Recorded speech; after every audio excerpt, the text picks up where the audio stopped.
Shalom saudaraku dalam Tuhan. Saudara, kalau selama ini Juma selalu berusaha membahas Alkitab, kali ini Apologet Kristen mengajak Juma membahas tentang Al-Quran dan menanyakan beberapa hal terkait Al-Quran dan isinya. Dan pertanyaan-pertanyaan yang disampaikan oleh Apologet Kristen ini membuat Juma terkejut pastinya. Dan dia cukup pusing menjawabnya. Saudaraku dalam Tuhan, mari kita simak. Dan setelahnya kita berkomentar di kolom komentar. Tentu banyak poin yang menjadi berkat dalam kehidupan kita. Mari kita dengarkan bersama. Dan jangan lupa tekan tombol like dan juga share atau bagikan video ini supaya menjadi berkat bagi banyak orang. Jadi Allah Subhanahu wa Ta'ala itu mewahyukan bahasa yang digunakan sesuai dengan bahasa kaumnya. Ini Al-Quran yang menjawab. Wa ma arsalna min rasulin illa bilisani qaum liyubayyana lahum wa yudillullah may yasha'u wa yahdi may yasha'. Jadi kata Allah, kami tidak mengutus seorang rasul pun kecuali mereka para rasul ini kami utus dengan menggunakan bahasa kaumnya. Jadi kalau Anda mengimani ada beberapa nabi dengan bahasa yang berbeda, demikianlah Allah mewahyukan itu. Nah, Al-Quran kenapa diwahyukan kemudian dalam bahasa Arab? Karena datangnya kepada Rasul Muhammad sallallahu alaihi wasallam, di mana Rasulullah adalah penutur bahasa Arab. Dan lagi-lagi bahasa Arab adalah bahasa yang paling terkaya di antara seluruh bahasa yang ada di atas muka bumi. Contoh, kitab Anda banyak mengutip bahasa Arab, padahal original teksnya bahasa Yunani. Itu pembuktian yang sangat sederhana. Ya. Lalu kemudian, ketika Anda berbicara mengenai pewahyuan, Anda mengatakan tidak sistematis. Nah, inilah gunanya berbicara berkaitan dengan agama harus sesuai dengan bahasa original teks kitab. Jangan nyebrang ke agama orang. Sistematis yang saya maksud itu adalah dari Allah ke malaikat, ke nabi, ke kaumnya. Bukan ke rasul dulu. Sementara ke Tuhannya tidak pernah. Orang yang sudah menusul menjadi manusia tidak pernah berkata, tiba-tiba muncul orang yang mengaku rasul, berkata demikian yang tidak pernah dikatakan oleh sang Tuhan yang dulu sudah jadi manusia. Itu tidak sistematis namanya, nggak nyambung. Yang dikatakan sistematis dari Allah, lalu ke malaikat, sampai kepada para nabi, nabi kepada para sahabatnya, kepada murid-muridnya, muridnya sampai kepada murid-murid, sampai kepada murid, sampai kepada kami hari ini. Itu yang dimaksud sistematis. Lalu kemudian cara pewahyuan Al-Quran, ya, melalui malaikat Allah, itu diterangkan di dalam Al-Quran surah Al-Baqarah. Anda boleh lihat. Wa izqala rabbuka lil malaikati inni ja'ilun fil ardi khalifah. Jadi Allah itu bisa berfirman langsung kepada malaikat. Lalu kemudian di dalam surah Al-Anfal ayat 12 juga dikatakan hal yang sama. Nah, ini juga dikatakan oleh Allah bisa berfirman langsung kepada para nabi, para rasul dalam surah Asy-Syura ayat 51. Dan tidak mungkin bagi seorang manusia pun bahwa Allah berkata-kata dengan dia kecuali dengan perantaraan wahyu atau di belakang tabir, atau dengan mengutus seorang utusan malaikat lalu diwahyukan kepadanya dengan seizin Allah apa yang dikehendaki. Ini seirama dengan bilangan 12 nomor 6. Kitabnya Yahudi, bukan kitab Anda ya. Kitab Yahudi mengatakan, jika di tengahmu ada seorang nabi, maka aku Allah akan menyatakan diri kepada mereka melalui penglihatan mereka dan melalui mimpi, dan berkata melalui mimpi-mimpi mereka. Itu kedudukan nabi. Lain cerita yang melakukan penyelidikan itu bukan nabi. Nah, lalu kemudian ketika berbicara mengenai wahyuan, Rasulullah Muhammad SAW itu sangat jelas menerima wahyu, lalu kemudian menyampaikan wahyu, lalu kemudian para sahabatnya menghafalkan wahyu, lalu wahyu ini kemudian disampaikan, dituliskan lagi kepada para sahabat, kepada tabi'in, kepada tabi'in, sampai kepada kami umatnya baginda Rasulullah Muhammad SAW. Kenapa kemudian Al-Quran diwahyukan dalam bahasa Arab? Kenapa? Karena Al-Quran itu, ingat, karena Al-Quran itu diperuntukkan untuk seluruh umat manusia. Loh, kok bisa kayak begitu? Tengoklah, Al-Quran kemanapun menggunakan bahasa Al-Quran dan bisa diterjemahkan ke dalam bahasa manapun. Itu Al-Quran. Masuk ke Amerika, gunakan bahasa Arab, ada translate bahasa Inggris. Masuk ke Jepang, ada bahasa Arab, ada translate bahasa Jepang. Tidak seperti kitab orang lain yang menerima menggunakan bahasa Syria, bahasa Aramaik, tapi kitabnya kemudian bahasa Yunani. Al-Quran tidak demikian. Al-Quran diwahyukan dalam bahasa Arab, seperti yang saya terangkan tadi, bahwa Al-Quran itu adalah sastra tertinggi di antara seluruh bahasa yang ada di muka bumi. Bayangkan saja, kurang lebih 15 disiplin ilmu yang harus digunakan untuk mengkaji Al-Quran, yang adalah bahasa Arab yang digunakan oleh Allah, membuktikan bahwa semua manusia diberikan satu kepala untuk mengkaji Al-Quranul itu sendiri. Al-Quran menantang siapapun untuk menguji, autentikan bahwa itu adalah firman Tuhan. Siap, Gurunda. Terima kasih banyak untuk penjelasan yang komprehensif kepada pertanyaan-pertanyaan dari Pendeta MYM. Sekarang kita akan masuk ke sesi TikTok Gurunda Zuma dan Pendeta MYM, yaitu 10 menit untuk topik pewahyuan Al-Quran. Silahkan timer dibikin 10 menit. Saya nyangka ini dulu, karena dia bicara pertama tadi. Setelah saya sangka, baru kemudian masuk ke Bible. ini dia kan bicara pertama tadi. Dia Itu kan tadi opening statement tadi tuh. Guru Zuma kan Ya. opening statement sendiri. Pendeta MYM itu Tidak. nggak mau opening statement. Oh, gini loh, dia opening statement langsung saya sanggah. Berarti Itu dia. yang terakhir ini harus saya sanggah dong. Dia lebih banyak bicara kalau gitu. Enggak sama ini sama ini. Nah, ini saya ada bantahan ini. Ada bantahan dari apa yang dia terakhir katakan itu. Harus adil. Gimana dong. Gurunda ini? Kita kasih? Terserah, dia pokoknya kita kasih tamu kita, dia mau loncat salto terserah, kita ikuti. Oke, siap. Kalau gitu silakan pendeta ditanggapi untuk 5 menit terakhir baru kita masuk ke sesi battle. Silakan. Ya, saya gini. Ya, harus adil lah. Dia bicara lebih banyak kalau saya bicara ini. Jadi gini, ya. Istilah sistematis tadi yang dari awal itu tadi yang dia katakan pewahyuan secara sistematis, ketika saya kejar, kemudian dia berputar dan mengatakan sistematis yang saya maksud itu dari Allah, kemudian kepada Nabi, kepada kaumnya, kepada para murid dan lain sebagainya. Ya oke lah, itu definisi dia sendiri. Tetapi saya tetap tidak melihat bahwa sistematis itu berkaitan dengan turunnya ayat-ayat dari Tuhan Anda itu kepada kitab Anda. Ya jelas itu karena itu tadi situasional. Tapi kalau dia berkelit lalu mengatakan sistematis yang saya maksud itu dari Allah kepada Nabi, kepada kaum, kepada murid, ya silakan saja ya. Tapi yang jelas saya tidak mendapatkan pewahyuan yang sifatnya sistematis. Kenapa? Karena pewahyuan sifatnya situasional, bergantung kepada bagaimana nabinya, bagaimana situasi orang-orang pada saat itu yang katanya tadi membutuhkan firman Tuhan dan lain sebagainya ya. Jadi saya melihat di sini memang pewahyuan daripada kitab Anda itu bergantung kepada orang-orang ya. Ya, tidak bergantung kepada kedaulatan daripada Allah untuk memberikan apa yang dia mau berikan tanpa harus didikte oleh situasi atau kondisi orang-orang. Ya, lalu kemudian begini. Ya, masalah dikatakan tadi Al-Qur'an untuk seluruh manusia. Nah, itu muncul tadi ketika saya bertanya apakah itu Al-Qur'an itu bahasanya Allah atau bahasa dunia, dan Zuma tadi sangat jelas sekali mengatakan bahasa di dunia ini ya, bahasa Arab, bahasa di dunia ini. Itu artinya bahwa firman Allah itu lebih dahulu mengalami penerjemahan ke dalam bahasa Arab. Allah tidak datang kepada Anda, kepada Nabi Anda itu dengan bahasa Allah sendiri. Seperti itu. Jadi ada penerjemahan, ada translation di sana. Ada satu prinsip terjemahan. Dan Zuma kemudian untuk melindungi diri, dia kemudian berkata Al-Quran untuk seluruh manusia. Tetapi saya tidak melihat itu, maafkan saya. Kenapa? Karena orang-orang Islam itu diwajibkan untuk belajar bahasa Arab, harus belajar bahasa Arab. Ya, membaca Quran di dalam bahasa Arab. Sejak masih kecil mereka dididik seperti itu. Sehingga ini tidak menunjukkan satu spirit atau satu semangat bahwa Al-Quran untuk seluruh umat manusia. Ya, seperti itu. Nah, kalau dikatakan tadi diterjemahkan ya saya pegang Al-Quran. Ini ada terjemahan Indonesia ini ya. Tetapi apakah Quran diterjemahkan ke dalam bahasa Indonesia dan Al-Quran bahasa Indonesia itu boleh dipakai di masjid, boleh dipakai di mana-mana, atau tetap harus merujuk kepada bahasa aslinya, begitu kan? Itu artinya bahwa terjemahan itu secondary, bukan sesuatu yang penting sekali di dalam iman Islam. Begitu, sesuatu yang secondary aja. Karena semua nanti tetap harus kembali belajar bahasa Arab. Sehingga tesis Anda yang mengatakan ini Quran untuk seluruh manusia itu memakan dirinya sendiri, berkontradiksi dengan dirinya sendiri dan tidak sesuai dengan spirit bahwa Quran bahasa Indonesia boleh dipakai di dalam kegiatan keberagaman Islam di Indonesia. Quran bahasa Amerika itu boleh dipakai dalam kegiatan beragama di Amerika tanpa harus orang merujuk kepada bahasa asli. Jadi Anda bertentangan dengan diri Anda sendiri di sini Suma. Jadi saya sudah menemukan tadi beberapa kejanggalan, kontradiksi yang Anda sampaikan. Dan ketika Anda berkata Al-Quran untuk seluruh manusia, saya tidak melihat itu. Ya, karena semua orang Islam walaupun memang ada terjemahan yang sifatnya secondary ke dalam bahasa-bahasa, tetap harus kembali baca Quran dalam bahasa Arab. Ya, beda dengan Alkitab yang baca pakai bahasa Indonesia. Asal diterjemahkan dengan benar, dengan tepat, itu sudah sah dan baca dalam bahasa Indonesia. Itu saja tanggapan saya.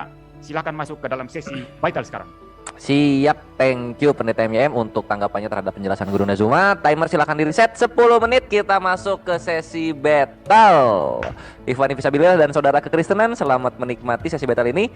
Dan aku menyampaikan ya, setelah sesi battle ini kita akan ada sesi partisipan. Dari kekristenan silakan siapkan 2 orang untuk raise hand dan bertanya. Aku kasihnya bentuknya supaya tidak memakan waktu lama, juga sesi battle ya. Masing-masing 5 menit, silakan. Oke, kalau begitu untuk kedua narasumber, bukan Akhi Farhan, ini untuk kekristenan dulu ya, untuk kekristenan dulu. Oke, kalau begitu silakan mulai berbicara, timer berjalan. Ya, Pendeta. jadi Oh iya, silakan. Ya, silakan Anda. Oke. Jadi saya katakan kepada Pak Pendeta ya, bahwa Al-Qur'anul Karim seperti apa yang Anda katakan tadi, yang Anda uraikan tadi, itu sangat jelas menggunakan bahasa Arab, itu diperuntukkan kepada seluruh umat manusia. Apa alasannya? Karena Al-Quran ini nantinya akan menjadi sumber hukum kepada siapapun. Itu bisa mencakup kepada siapapun. Hukum-hukum yang ada dalam ajaran agama Islam itu mencakup manusia di atas muka bumi. Siapapun dia. Nah, oleh karena itulah kemudian Al-Quran diwahyukan dalam bahasa Arab untuk agar dipahami oleh seluruh umat manusia. Nah, kalau Anda mengatakan bahwa saya tidak tahu bahasa Arab, nah itulah gunanya untuk belajar, minimal bisa baca. Minimal bisa baca. Nah, itu problemnya Pak Ustadz ya. Jadi, kalau memang Al-Quran untuk seluruh manusia, mestinya terjemahan itu harus sah. Itu. Tapi kan Al-Quran Anda ini kalau dipakai dalam keagamaan Anda, mesti semua orang Islam mulai dari kecil sampai besar itu harus membaca Al-Quran itu dalam bahasa Arab. Entah mereka mengerti atau tidak mengerti. Saya kira ada banyak yang hanya bisa menghafal, tapi mungkin tidak mengerti maknanya. Jadi spirit yang Anda katakan tadi, Al-Quran untuk seluruh manusia, saya tidak menemukan kesesuaian di sana. Saya sama sekali tidak diyakinkan bahwa Al-Quran untuk seluruh manusia. Karena terjemahan Quran di Indonesia apakah sah dipakai tanpa pakai bahasa Arab? Terjemahan Quran dalam bahasa Inggris apakah sah dipakai tanpa bahasa Arab? Ya, Mana? karena inilah kemudian. Jadi begini Pak, gini. Kenapa Al-Quran itu ya menggunakan bahasa Arab? Karena Al-Quran itu, bahasa Arab itu memiliki beberapa disiplin ilmu yang kemudian bisa dijadikan sebagai acuan untuk mengkritisi Quran. Ketika bukan ada itu. Pertanyaan saya bukan itu. Anda sudah melebar ini. Yang saya masalahkan di sini adalah apa? Anda mengatakan Quran untuk seluruh umat manusia, sedangkan seluruh umat manusia ini punya bahasa masing-masing, punya bahkan yang bahasanya sama saja punya logat masing-masing. Dan kalau betul Quran adalah untuk seluruh manusia, mestinya Quran itu sah diterjemahkan. Sehingga Al-Quran yang berbahasa Indonesia itu sah dipakai di Indonesia, Al-Quran yang berbahasa Inggris sah dipakai di Inggris, Al-Quran yang berbahasa Mandarin itu sah dipakai di Cina sana. Kan mestinya begitu, tetapi kan tidak. Semua orang Islam kan harus mempelajari Al-Quran itu dalam bahasa aslinya, dalam bahasa Arab, sehingga spiritnya, kalau dikatakan Quran untuk seluruh umat manusia, saya tidak percaya itu. Saya tidak percaya itu. Ya, Anda harus membuktikan ini, Ustadz. Anda harus membuktikan ini, Ustadz. Jadi gini, Pak Pendeta. Al-Quran itu dikaji dengan ilmu lugat, ilmu nahu, ilmu sharaf. Nah, ilmu-ilmu ini kemudian digunakan oleh seluruh bahasa di atas muka bumi ini. Bahasa apapun. Ketika mengkaji Quran, mereka bisa menelaah Al-Quran menggunakan bahasa mereka dengan pendekatan disiplin ilmu lugat. Ilmu lugat itu adalah ilmu yang mengetahui arti setiap kata Al-Quran. Nah, apakah bahasa Cina bisa memahami kata Al-Quran? Bisa. Dengan bahasa apa? Dengan bahasa Cina. Tapi dengan standar ilmu lugat. Nggak boleh asal-asal menerjemah. Apakah orang Jepang bisa memahami Al-Quran? Bisa. Mereka menggunakan bahasa mereka dengan disiplin ilmu nahu? Bisa. Apa ilmu nahu? Ilmu tata bahasa. Dengan menggunakan bahasa Jepang. Dengan menggunakan bahasa Jepang, mereka mengurai tata bahasa yang ada dalam Al-Quran. Bisa. Tidak. Ustadz, untuk mempelajari ilmu tata bahasa itu tidak harus belajar bahasa Arab, Ustadz. Ya, bisa bahasa Yunani, bahasa Inggris, bahasa Indonesia, bahasa Jawa, semua ada tata bahasanya, semua ada grammarnya, semua ada tatanannya masing-masing. Dan saya kira nggak perlu harus merujuk kepada bahasa Arab. Anda hanya pelarian saja ini. Oh, nggak bisa begitu. Sekarang begini. Sekarang saya kasih contoh misalnya. Saya tidak menemukan logika di balik pernyataan Sekarang begini. Ya, saya ambil contoh. Saya kasih contoh. Di dalam kitab Anda, kitab terakhir, itu bukan wahyu namanya. Bukan kitab wahyu itu, Pak. Itu adalah kitab Apokalips. Nah, sekarang coba Anda urai Apokalips itu apa? Apakah bisa sampai kepada yang dikatakan wahyu atau tidak? Itu pertanyaan nanti kalau kita bahas Alkitab. Maka dari itulah, Anda tidak mampu menjawab itu. Kenapa? Inilah kenapa Al-Quran diwahyukan dalam bahasa Arab. Kenapa? Karena kata per kata bisa diurai dengan disiplin ilmu yang disebut ilmu sharaf, ilmu nahwu, di mana semua bahasa bisa mengkaji Al-Quran dengan pendekatan ilmu yang saya maksud. Sementara kitab Anda nggak bisa. Ada yang dikatakan ilmu istiqaq. Istiqaq ini adalah akar kata dalam bahasa Al-Quran. Kita kembali kepada topiknya, Ustadz. Yang saya maksud tadi itu ya, Anda belum jawab itu. Anda menghindar ke ilmu-ilmu ini loh. Anda bilang Al-Quran untuk semua Kenapa menggunakan bahasa Arab? Karena bahasa Arab itu bisa diurai dengan ilmu tadi. Bentar dulu, bukan itu. Serangan saya terhadap Anda tadi bukan itu. Yang saya maksud tadi Anda... Itu bukan serangan bagi saya. Quran itu adalah untuk semua manusia. Kenapa kalau begitu tidak boleh terjemahan bahasa Indonesia Quran itu dipakai secara sah untuk keagamaan Islam di Indonesia misalnya? Kenapa harus tetap merujuk kepada bahasa Arab? Jawab ini saja. Anda harus jawab ini. Anda harus jawab ini. Ya. Betul. Ketika Al-Quran menerangkan zalikal kitabu la raiba fihi hudal lil muttaqin. Ini contoh. Di dalam kata ini tidak ada kata Al-Quran. Zalikal kitabu la raiba fihi hudal lil muttaqin. Tidak ada kata Al-Quran. Tapi terjemahannya kemudian kitab Al-Quran ini ya tidak ada keraguan di dalamnya, petunjuk bagi mereka yang bertakwa. Lalu bagaimana kemudian orang Indonesia bisa tahu bahwa ternyata yang dimaksud kitab di sini adalah Al-Quran?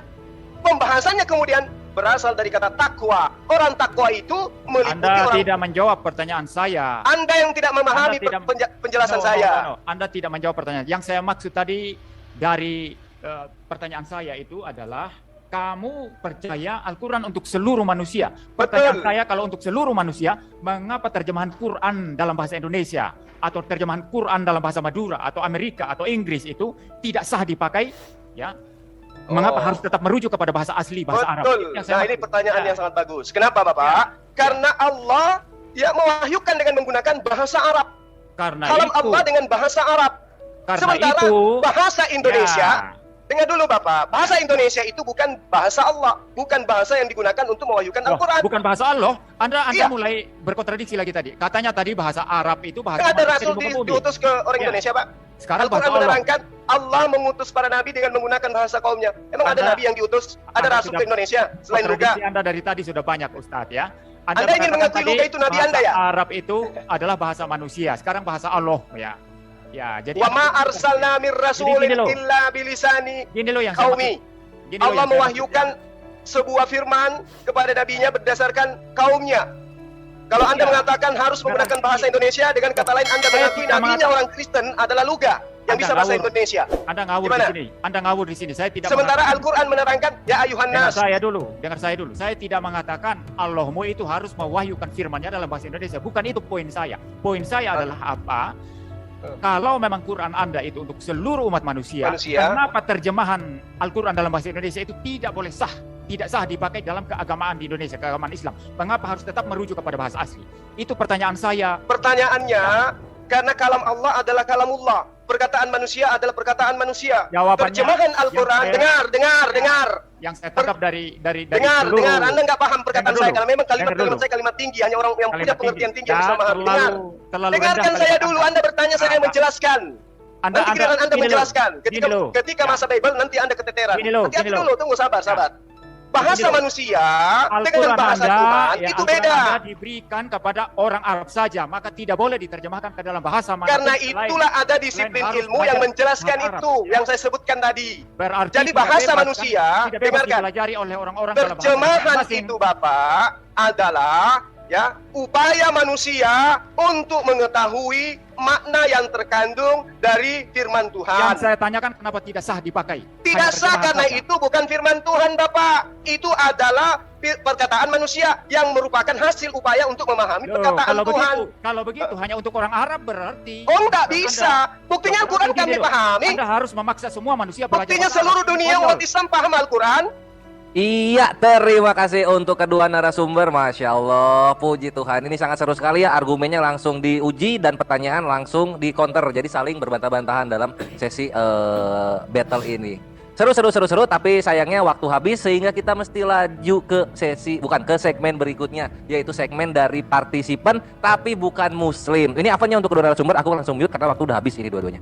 Kita akan ke partisipan kekristenan dulu Ikhwah, karena ini waktunya adalah bertanya kepada Islam. Topiknya ini mengenai pewahyuan Al-Quran. Sesi berikutnya baru standby yang Islam. Silakan dari kekristenan. Ini apakah Kristen ini Kristen? Coba. Aku buka dulu mute-nya ya. Silakan. Ya, izin bertanya. Dari Kristen ya? Siap, Kristen. Oke, siap. Namanya siapa? Kristen. Oh, namanya Kristen juga. Ya udah nggak apa-apa. Oke, ini seperti yang moderator sampaikan, kita akan menggunakan sesi battle karena ini kita dua topik malam ini sehingga berat untuk narasumber untuk tetap stay tune sampai jam-jam ke depan. Jadi mohon maklum. Kita sesi battle 5 menit untuk timer, silahkan dipersiapkan. Gurunda tafadhol dibuka mute-nya. Oke. Saya bertanya. Sebentar belum Bre. Oke, Gurunda siap ya. Silahkan dari pihak kekristenan dulu yang memulai berbicara dalam waktu battle ini. Timer jalan. Ya. Oke. Pak Zuma, ini kan polemikus muslim itu biasanya mengatakan Alkitab itu palsu. Memang waktu di sesi yang pertama versus Pak MYM itu Pak Zuma mengatakan, oh bukan palsu, asli, Alkitabnya asli. Ditulis oleh Lukas, Paulus dan sebagainya, tetapi itu bukan firman Tuhan. Jadi Pak Zuma mengatakan demikian. Nah sekarang saya mau merujuk kepada Ali Imran ayat 3 yang mencatat bahwa kitab-kitab sebelumnya, sebelum Quran itu, Taurat dan Injil itu benar. Lalu di An-Nisa 136 mengatakan ada perintah dari Allah untuk percaya kepada kitab sebelumnya yang diturunkan sebelumnya itu. Yang sebelumnya itu apa? Taurat, Injil yang diklaim oleh Ali Imran itu benar. Nah sekarang pertanyaannya, bagaimana Pak Ustadz mau melaksanakan perintah An-Nisa 136 itu? Sementara Anda sendiri mengatakan kitabnya Kristen itu, Injilnya Kristen itu bukan firman Tuhan. Yang ada sekarang ini, itu bukan firman Tuhan. Lalu bagaimana Anda bisa melaksanakan perintah dalam An-Nisa 136 itu? Silakan Pak. Baik, pertanyaan yang sangat baik sekali ya. Satu dalil di dalam surah apa tadi? Dalam surah Ali Imran ayat 3. Nazzala 'alaikal kitaba bil haqq. Jadi dengan kebenaran. Jadi kitab ini mengandung kebenaran. Musaddiqal lima baina yadai wa anzal Taurah wal Injil. Jadi yang diuraikan Al-Quran diterangkan di sini. Allah mewahyukan kitab Al-Quran kepadamu Muhammad yang mengandung kebenaran, membenarkan kitab-kitab sebelumnya dan menurunkan Taurah dan Injil. Jadi ayat ini mengatakan Al-Quran ini mengandung kebenaran, Al-Quran juga membenarkan kitab-kitab sebelumnya, dan juga menurunkan, dan Allah juga ini menurunkan Taurah dan Injil. Ini tidak dipungkiri oleh umat Islam. Jadi dari informasi Al-Quran, menerangkan bahwa Al-Quran ini membenarkan kitab-kitab terdahulu. Bagaimana dengan kitab terdahulu? Allah juga menjelaskan dalam ayat Al-Quran, diterangkan innal ladina yaktumuna ma anzalallahu minal kitab wa yastaru bihi thamanan qalila. Jadi kitab-kitab terdahulu itu dibenarkan oleh Allah. Nah, pembenaran ini, itu ruang lingkupnya bukan berarti kitab tersebut itu benar. Dalam arti kata, tidak akan mungkin diselewengkan oleh orang-orang yang didatangkan kepada mereka. Bukan begitu. Kebenaran yang dimaksud adalah bahwa kaum terdahulu itu telah diberikan kitab Torah dan juga Injil kepada mereka. Namun, diurai kemudian oleh Allah bahwa mereka ini, kaum terdahulu, gemar kemudian menyembunyikan apa yang didatangkan oleh Allah kepada mereka. Ini yang perlu sahabat pahami. Ya ahlal kitab, lima takfuruna bi ayatillah wa antum tashhadun. Hai ahli kitab, mengapa engkau mengingkari ayat-ayat Allah padahal kamu mengetahui kebenarannya? Ya ahlal kitab, lima talbisunal haqqa bil batil wa taktumul haqqa wa antum ta'lamun. Wahai ahli kitab, mengapa kau mencampur adukkan yang hak dengan yang batil dan menyembunyikan kebenaran padahal kamu mengetahui? Identifikasi sederhananya adalah kebenaran Al-Quran ini, kita tidak lagi pernah menemukan kitabnya Nabi Musa dan tidak pernah lagi menemukan kitab yang diajarkan oleh Nabi Isa alaihissalam. Oleh karena itu kemudian apa yang Anda yang Anda pertanyakan dalam surah Ali Imran itu benar adanya. Bahwa Allah membenarkan kitab-kitab terdahulu. Ya, kitab yang dimaksud di sini adalah Injil Taurah. Oleh karena itu Islam beriman kepada kitab ini. Namun kemudian di dalam Al-Qur'an diterangkan dalam surah Al-Baqarah ayat 79, di situ diterangkan bahwa orang-orang terdahulu ketika mereka diberi kitab, mereka menyembunyikan kebenaran itu, lalu dia mengatakan, "Wailul lil ladzina yaktubuna al-kitaba bi aydihim tsumma yaquluna hadza min indillah liyastaru bi tsamanin qalila." Celakalah orang-orang yang menulis buku dengan tangan mereka sendiri, kemudian berkata ini dari Allah dengan maksud menjual dengan harga yang murah. Maka celakalah mereka karena tulisan tangan mereka, dan celaka yang mau menuliskan. Demikian. Ya. Saya kira Anda belum menjawab pertanyaan saya tadi. Kan ini ada perintah, Pak, dari An-Nisa 136 untuk percaya kepada kitab yang diturunkan sebelumnya, Taurat dan Injil. Lalu Anda berkelit mengatakan itu sudah diselewengkan, atau itu bukan firman Tuhan lah. Maksudnya yang ada sekarang ini, itu sudah diselewengkan. Lalu bagaimana Anda mau melaksanakan perintah dalam An-Nisa? Iya, maaf, untuk berikutnya sesi battle sudah habis. Kita next ke pertanyaan berikutnya.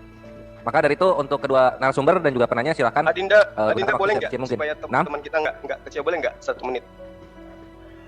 Oh gitu. Boleh ya? 3 menit deh. 3 menit Gurunda nggak cukup ini soalnya. Baik. Jadi dari gini, kawan sebentar Gurunda. Dari kawan Kristen juga kalau misalnya udah dirasa ada yang kurang cocok dengan jawaban dan pertanyaan, langsung di ini aja karena ini sesinya battle gitu. Aku nggak bisa memberikan sesi tanya jawab, kepanjangan. Mohon dimengerti ya, silahkan Kristen dibuka lagi mute-nya. Aku kasih 3 menit tambahan untuk Kristen saja iya. spesial. Betul ya. Saya pikir tadi tanya jawab.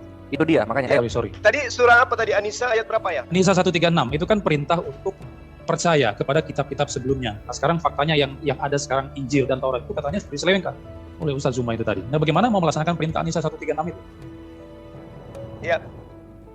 Jadi di dalam ayat ini dikatakan ya ayyuhalladzina amanu aminu billah wa rasulih. Jadi ini adalah perintah. Wahai orang-orang beriman, tetap beriman kepada Allah dan Rasulnya, yaitu Muhammad SAW, dan kepada kitab Al-Quran yang diturunkan kepada Rasulnya, serta kitab yang diturunkan sebelumnya.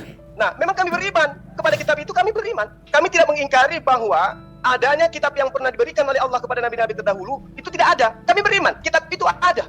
Kami tidak pernah mengingkari itu. Rukun iman, ya, itu harus beriman kepada kitab-kitab sebelumnya. Namun kemudian, firman Allah juga menerangkan bahwa kitab sebelumnya ini, sebelum Al-Quran, itu sudah dicampur adukkan dengan kebenaran. Saya tanya kapan mulai dicampur adukan? Kapan diselewengkan? Tahun berapa itu? Di mana? Nah, siapa yang menyelewengkan? Tahun berapa? Di mana? Dan Oke. siapa yang menyelewengkan? Oke, bagus. Saya tidak bisa kemudian menjelaskan siapa yang menyelewengkan. Kenapa? Nggak bisa dong. Harus dijelaskan supaya kita ngerti. Oke, itu kemampuan saya terbatas. Lah, nggak bisa. Harus jelaskan. Yang saya bisa uraikan kepada sahabat, kitabnya Nabi Musa itu sudah tidak ada. Tapi muncul kemudian kitab yang mengaku sebagai kitabnya Nabi Musa. Nah, siapa yang menuliskan itu? Anda boleh lihat sejarah 3 sebelum Masehi, bagaimana salah satu kaisar Romawi memerintahkan kitabnya Esra diterjemahkan ke dalam bahasa Septuaginta. Setelah Septuaginta, ke dalam bahasa-bahasa yang lain, tanpa menyertakan original teks dari kitab yang diterima oleh Nabi Musa. Kitab Musa itu Pentateuch, Kejadian, Keluaran, Imamat, Bilangan, itu ada Oke. itu. Dari Kapan itu Musa, diselewengkan? dari Kapan Musa diselewengkan? disampaikan Tahun kepada berapa? siapa? Siapa yang selewengkan tahun berapa? Dari Di mana? Musa disampaikan kepada siapa? Siapa yang selewengkan kitab Musa? Saya itu? tanya Anda, dari Musa disampaikan Yang selewengkan kepada siapa? siapa? Yang selewengkan itu siapa? Pasti Sementara orang-orang kitab- ahli kitab. Siapa? Pasti Siapa ahli itu ahli kitab. kitab? Kapan itu diselewengkan? Nah, Tahun sekarang berapa? apa? Di mana? Oke, baik. Tahun berapa? Dengar, Di dengar. mana? Tunjukkan literatur satu yang nama mengatakan kepada demikian. saya, Ini saya tidak ketika hanya ingin Musa mengklaim. meninggal, Anda hanya klaim saja. Tunjukkan literatur mana yang ketika mengatakan Nabi Musa Pentateuch meninggal, itu sudah diselewengkan. tunjukkan kepada Atau saya Injil itu siapa sudah yang diselewengkan. menerima Torah dari Nabi Musa. Silakan Pak, beban pembuktian ada di Anda. Beban Karena Anda pembuktiannya itu mengatakan ada ini sudah pada diselewengkan. Anda. Oh, Kalau tidak. Anda Yang tidak menuduhkan bisa sampean. Yang membuktikan menuduhkan Ustaz Zuma. bahwa ada Bahwa ini oknum yang sudah menerima palsu. Torah dari Musa, Sudah diselewengkan. berarti Nah, sekarang kitab yang buktikan. Anda terima Nggak bukan bisa. kitab Nabi Anda Musa. harus membuktikan siapa yang menyelewengkan. Anda Di harus mana membuktikan itu, tahun ada berapa. orang yang yang menentukan menerima sampean. kitab Torah Yang Anda kok dari saya Musa. buktikan? Ini kacau dong. Nggak bisa begitu. Bukan kacau, bukan Nggak bisa. kacau. Iya, terima kasih. Aduh, aku sebagai moderator ini puas untuk memberikan waktu, nggak rugi. Ternyata seru. Yang dibawakan itu topiknya mengenai pembuktian manuskrip ini jatuhnya. Ini seru nih di sini. Cuman sayang topiknya kita nggak kesana. Mungkin Kristen bisa kita nanti lanjut dialog di lain kesempatan ya tentang ini dengan Gurunda. Gitu. Ini sangat seru. Tapi sayang waktunya habis dan kita mesti berbagi dengan yang lainnya. Semoga pertanyaan dan juga penjelasan dari Gunda Zuma menjadi hikmah bagi masing-masing keimanan gitu. Karena ini seru dan berat topiknya untuk kali ini. Oke, berikutnya kita lanjut ke thank you Kristen ya. Berikutnya kita lanjut ke kawan kekristenan yang lain. Aku kasih 2 kesempatan lagi. Berikutnya siapa ya? Ardian, apakah Ardian ini Adek, 6? tadi sepakatnya satu penanya aja deh pertama. Oh gitu ya? Iya, nanti satu aja juga ke Muslim, ke Pak Pendeta kita. Oh gitu, boleh deh Gurunda, siap-siap. Oke Iya. deh, ini oke deh kalau begitu. Kawan kita menghargai permintaan Gurunda ya, karena memang nantinya delay 20 menit. Kasihan pendetanya nanti Jadi karena ngantuk. ada tambahan 4 pertanyaan lagi. Oke deh. Siap, kalau begitu silakan kita closing masing-masing pihak. Berarti dari Gurunda dulu ya? Kitab Bible kan belum dibahas deh. Betul, enggak maksudnya closing untuk sesi ini atau enggak perlu? Closing Closing nanti aja? nanti terakhir, ya. Oke siap kalau begitu. Oke deh kalau begitu kita lanjut sekarang Ikhwani Fisabilillah dan saudara-saudari kekristenan. Kita lanjut ke ke sesi berikutnya yaitu mengenai pewahyuan Bible. Sekarang adalah posisinya pihak kekristenan defensif atau menjelaskan dan pihak dari Muslim bertanya. Oke, seperti yang sudah disepakati, opening statement akan diberikan waktu 7 menit. Pendeta MYM jika siap katakan siap. Ya. Suaranya kecil banget. Bentar ya. Ya, suara saya jelas enggak? Kecil banget. Kok bisa? Sebentar. Kalau sekarang bagaimana? Kecil banget sih, nggak bisa di ini, nggak bisa di. Ini mentok ini, segede segini aja. Waduh, kalau terlalu kecil ya nggak kedengaran suara Ini, saya. ini yang tadi, ini suara yang tadi, sip. Itu yang tadi. Itu Ini bagus udah- itu. Ini udah bagus ya? Sip, cakep. Ya, baik. Udah siap ya? Ya. Oke, timer berjalan ketika pendeta mulai opening statement. Silahkan. Ya, baik. Pewahyuan di dalam pengertian Kristen itu sama sekali berbeda dengan apa yang menjadi pewahyuan sebagaimana dijelaskan oleh Ustadz Zuma tadi dari pihak Islam. Dan saya juga tidak yakin apakah semua orang Islam itu sepakat dengan Zuma, tetapi yang jelas saya akan hanya menanggapi Zuma di sini ya. Nah, kalau Kristen itu pewahyuan Alkitab itu di dalam pengertian Allah Tuhan memberikan firman-Nya kepada manusia itu dalam pengertian yang menerima itu hanya para nabi perjanjian lama dan rasul perjanjian baru. Nah, dan pemberian wahyu oleh Tuhan itu ada yang sifatnya itu langsung ya, mereka menulis ya seperti itu, tetapi nanti itu ada satu jenis yang lain yang disebut sebagai pengilhaman. Nanti saya akan menjelaskan itu pengilhaman apa ya. Jadi dua istilah ini baik revelation atau pewahyuan dengan istilah pengilhaman itu berbeda ya. Nah, kalau pewahyuan ini diberikan kepada para nabi dan para rasul sehingga mereka menulis firman Allah itu. Nah, tetapi di dalam Alkitab ada juga yang bukan nabi juga bukan rasul, tapi mereka menulis firman Allah. Nah, misalnya kalau dalam Perjanjian Lama itu ada penulis kitab Ester, itu Mordekai, ya, itu bukan nabi, ya, tapi dia menulis, ya. Ada juga dalam Perjanjian Baru, misalnya Lukas, menulis Injil Lukas, itu bukan rasul, ya. Ada juga misalnya Yudas, Yakobus, itu bukan rasul mereka. Tetapi mengapa tulisan mereka disebut firman Allah? Karena mereka mendapat pengilhaman. Kalau pewahyuan tadi itu adalah bagaimana Tuhan mengkomunikasikan firman-Nya pada para nabi dan para rasul. Sehingga tadinya para nabi, para rasul tidak memahami apa kehendak Tuhan, apa isi hati Tuhan, maka melalui pewahyuan itu mereka sekarang jadi paham. Nah, kalau pengilhaman ini, ya misalnya yang didapat Lukas dan juga misalnya Mordekai dalam Perjanjian Lama, atau Yakobus atau Yudas, ya, maka mereka itu mendapatkan pengilhaman. Artinya mereka menulis, dan ketika mereka menulis, misalnya hasil penelitian mereka, ya, Lukas misalnya jelas sekali berkata, itu menulis kepada Theophilus bahwa dia menyelidiki segala sesuatu lalu menuliskan itu kepada Theophilus, ya. Seluruh yang ditulis oleh Lukas itu diinspirasikan atau diilhamkan oleh Roh Kudus. Ya, jadi dia bukan ngarang sendiri, ngarang bebas, tapi karena diilhamkan oleh Roh Kudus, maka dia menulis dan hasilnya, tulisannya itu adalah tulisan yang infallible dan ineran. Tidak bersalah dan tidak menyesatkan. Maka saya jelaskan begini, pewahyuan hanya didapat para nabi dan para rasul. Ya, ada nabi, ada yang bukan nabi, ada yang bukan rasul menulis.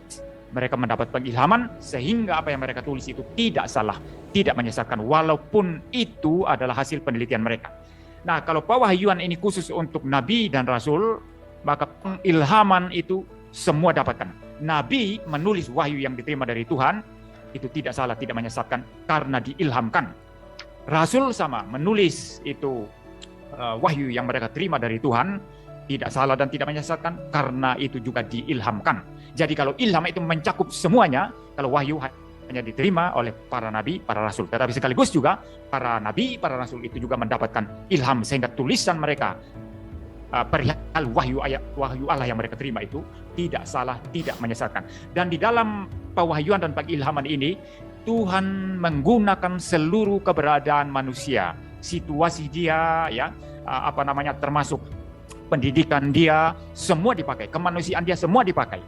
Ya, tetapi karena Roh Kudus memimpin, mengilhamkan, menginspirasikan, maka seluruh yang mereka tulis itu tidak salah, tidak menyesatkan. Dan ini merujuk kepada naskah asli Alkitab yang otograf. Ya, yang sekarang ada itu manuskrip, ya, itu adalah salinan-salinan dari yang asli. Lalu kemudian juga ada terjemahan itu ada. Ya. Nah, kalau yang otograf, naskah asli Alkitab, kita katakan tidak salah, tidak menyesatkan. Tetapi kalau salinan, mungkin ada kekeliruan. Tetapi justru karena ada banyak manuskrip, maka bisa dibanding-bandingkan seperti itu. Lalu kemudian terjemahan juga sama. Bisa saja satu kata diterjemahkan secara keliru. Seperti misalnya di LAI, ada mungkin 1-2 kata tertentu yang saya tidak sepakat terjemahannya, ya. Tetapi saya bisa membandingkan dengan versi-versi lain dalam Alkitab. Ya, misalnya versi King James dalam bahasa Inggris, NIV, atau versi-versi lain, ya. Nah, mengapa begitu? Karena memang Alkitab ini diberikan untuk manusia, ya, dengan inspirasi Roh Kudus, lalu kemudian disalin, kemudian diterjemahkan ke dalam berbagai bahasa untuk dipahami semua orang, karena Alkitab untuk semua orang, semua bahasa. Gurunda Zuma, waktu siap Gurunda silahkan. Ya, saya langsung bertanya. Betul. Silakan. Oke, baik. Anda mengatakan lagi-lagi ilham dan wahyu. Anda tidak bisa mengurai dari mana Anda mendapatkan kata yang sumbernya hanya ada dalam Al-Quran. 2 kata ini hanya ada dalam Al-Quran dan tidak ditemukan di dalam kitab manapun, kecuali kitabnya orang Kristen di Indonesia, karena latah dengan Al-Quran.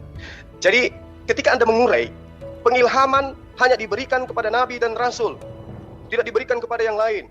Tetapi ada, bukan nabi, bukan rasul, menerima pengilhaman, yaitu oleh Roh Kudus. Ini perkataan orang yang apa ini namanya nih? Pertanyaan saya kepada Anda mengatakan Lukas bukan nabi. Nah, kalau Lukas bukan nabi, lalu tulisannya Anda katakan dari Roh Kudus, di mana diterangkan di dalam pengajaran Lukas, aku menuliskan dari pengilhaman Roh Kudus. Itu Lukas tuliskan di mana? Kedua, Yesus itu Anda imani adalah firman yang menjadi manusia dan kelak kemudian menjadi manusia selama-lamanya, kekal. Tidak akan mati. Continue dia sebagai manusia. Ini sang firman telah datang ke atas muka bumi. Kenapa sang firman tidak menyampaikan firman kepada Lukas? Kenapa sang firman tidak menyampaikan firman kepada Markus? Kenapa? Sementara Yesus adalah jalan keselamatan dan hidup. Yesus adalah sang firman yang mengatakan dirinya tidak berkata-kata dari dirinya sendiri, melainkan dari apa yang diperintahkan oleh Allah untuk ia katakan dan ia sampaikan. Itu posisi Yesus. Dan kita tidak menemukan kitabnya sampai hari ini. Kita tidak menemukan pengajaran Yesus sampai hari ini. Tapi Lukas, dengan ketebalan 1 jengkal buku, itu berkata-kata entah dari siapa. Yesus tidak berkata-kata dari dirinya sendiri, tetapi Lukas berkata-kata entah dari mana. Kalau Anda mengatakan itu dari Roh Kudus, bagaimana sistematikanya? Bagaimana cara pewahyuannya? Kalau dia melakukan penyelidikan, berarti yang Anda maksud Roh Kudus ini adalah orang-orang yang memberikan informasi kepada Lukas.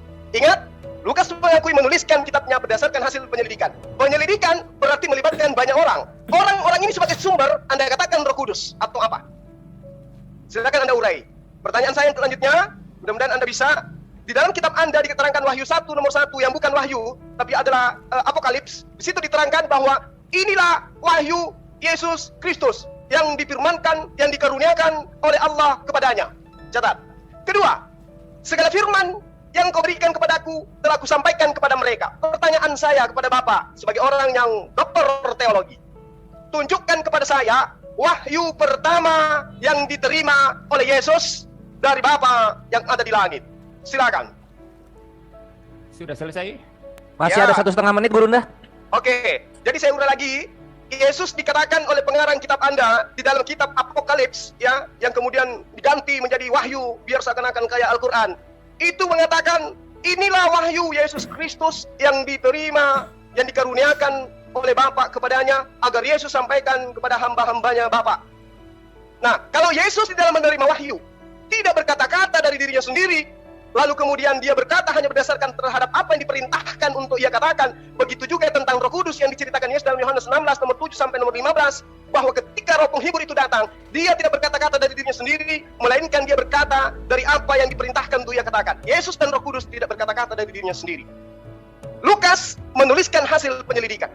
Dari mana dia mendapatkan hasil penyelidikan tersebut? Itu yang pertama. Kedua, mana wahyu yang Yesus pertama kali terima? Seperti di Al-Quran, Iqra bismi rabbikal ladzi khalaq adalah wahyu pertama yang diterima oleh baginda Rasul Muhammad SAW. Tunjukkan kepada saya sekarang yang mana wahyu pertama yang diterima Yesus dari Tuhannya. Demikian. Silakan. Iya, waktu dicukupkan saja, dan dari bantahan dan juga serangan Gurunda kepada Pendeta MYM, kita mendapatkan 3 pertanyaan. Pendeta MYM mohon disimak ya. Yang pertama, Lukas dapat berita dari mana? Yang kedua, aku lupa Gurunda apa ya yang kedua ya? Dua aja nanti. Oke, kalau begitu. Yang pertama, Lukas dapat berita dari mana? Yang kedua, tunjukkan wahyu pertama dari Bapa kepada Yesus. Pendeta MYM bisa ditangkap pertanyaannya? Ya. Oke, kalau begitu silahkan menjawab waktu berjalan ketika Pendeta MYM berbicara. Silahkan.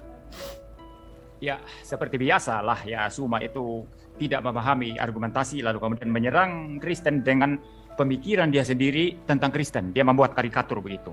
Pengertian wahyu dan ilham saja tadi saya sudah jelaskan, dan Anda tidak bisa menggunakan perspektif Islam Anda untuk kemudian menyerang Kristen perihal wahyu dan ilham, karena Kristen mempunyai pengertian sendiri ya. Saya mungkin bahas ini dulu ya. Apa istilahnya katanya ya? Prinsip Alkitab itu terjemahan. Maka istilah wahyu itu dapat dari bahasa Arab, tidak masalah ya. Tapi dalam bahasa aslinya wahyu itu ada banyak istilah ya. Di dalam bahasa Ibrani ada istilah galah, ada istilah ra'a, ada istilah yada ya. Lalu kemudian ada dalam bahasa Yunani itu epipanein, ya, empanisein, glorizein, gilon, dan lain sebagainya. Termasuk apokaluptein, ya seperti itu. Itu istilah pewahyuan yang ada di dalam Alkitab. Yang maknanya adalah membuka penutup sesuatu yang tadinya tidak jelas menjadi jelas. Ini cara Tuhan menjelaskan kepada para nabi dan para rasul. Lalu istilah ilham itu ada istilah di dalam misalnya 2 Timotius 3 ayat 16 ya, theopneustos di sana. Ada istilah theopneustos, Allah menghembuskan keluar firman-Nya. Dari sana istilah ilham itu didefinisikan bahwa Tuhan yang memberikan firman itu menjaga firman-Nya sehingga dicatat dengan begitu teliti, begitu baik, dan tidak mengandung kesalahan sedikit pun. Kalau sekarang mengenai Lukas, ya, bagaimana, di mana Lukas berbicara seperti itu, ya, melihat Alkitab tidak dengan, ya, melihat pewahyuan dan pengilhaman Alkitab tidak dengan cara bahwa di dalam kitab itu sendiri ada klaim. Ini mirip pertanyaan kemarin, ya, di mana Yesus mengklaim itu di bahwa dia adalah Allah. Itu saya sudah bantah dan Suma tidak bisa jawab itu. Ya. Nah begini, ya, mengapa satu kitab itu adalah kitab yang diilhamkan, kitab yang diwahyukan dan diilhamkan? Karena kitab-kitab itu ditulis dan ketika mereka ditulis dipakai oleh gereja mula-mula dan diakui otoritasnya. Kedua, doktrin-doktrin yang di dalamnya itu bersesuaian, tidak berkontradiksi satu dengan yang lainnya. Doktrin-doktrin tentang Allah, tentang Kristus, tentang penciptaan, penebusan dosa dan lain sebagainya. Lalu kemudian juga bahwa kitab-kitab itu ditulis oleh para nabi atau para rasul dan orang-orang yang berada di bawah otoritas rasul tertentu. Misalnya Lukas, walaupun dia bukan rasul, tapi dia berada di bawah Rasul Paulus. Dia pernah mengikuti perjalanan penginjilan Rasul Paulus, ya. Nah, karena prinsip-prinsip ini, ya, dilihat, ya, doktrinnya sama, beres, ya. Lalu yang menulis para rasul, para nabi, dan orang-orang yang berada di bawah otoritas para rasul, para nabi. Lalu kemudian juga diterima oleh gereja mula-mula dan dipakai itu sebagai standar di dalam seluruh pengajaran mereka. Dengan demikian, ini tentulah Tuhan yang mengilhamkan, yang mewahyukan kebenaran-kebenaran semacam ini. Tanpa harus dalam kitab-kitab itu ada klaim bahwa mereka sudah menerima, mereka sudah mendapat ilham dan lain sebagainya. Klaim-klaim seperti itu saya kira tidak terlalu urgent, ya. Misalnya kalau Nabi Anda mengklaim menerima itu, ya, perlu juga ditanyakan saksinya mana, saksinya siapa, dia menulis dengan siapa, ya. Nah, kalau di Kristen melihat kesulitan semacam itu karena urusannya ini Tuhan dengan penulis, maka tidak perlu membuat klaim-klaim, ya. Yang jelas kitab-kitab itu sendiri menunjukkan dirinya mempunyai wibawa ilahi. Itu yang sangat-sangat penting ketimbang mengklaim-klaim dapat dari wahyu Tuhan, dapat dari ini, dapat dari ini. Pertanyaan berikut, nanti saksinya mana? Rumit kan? Kalau saya tanyakan, Nabi Anda menulis itu, mendapat wahyu, ilham itu saksinya siapa? Begitu kan, rumit juga Anda menjawab, ya. Nah, Alkitab tidak mementingkan hal-hal yang tidak urgent seperti itu, dan lebih mementingkan bahwa kitab-kitab itu sendiri menyatakan otoritas ilahi. Iya, thank you. Kitab-kitab itu menyatakan otoritas ilahi. Kalimat tersebut mengakhiri waktu dan juga penjelasan dari Pendeta MYM terhadap pertanyaan Gurunda Zuma. Kita berikan lagi kepada Gurunda untuk memberikan tanggapan berikutnya. Silakan Gurunda, waktu berjalan ketika waktu berjalan ketika Gurunda berbicara. Wow, keren sekali. Ternyata penulis dikatakan menerima ilham dari Tuhan dikarenakan tulisan mereka dipakai oleh gereja. Wah, mantap.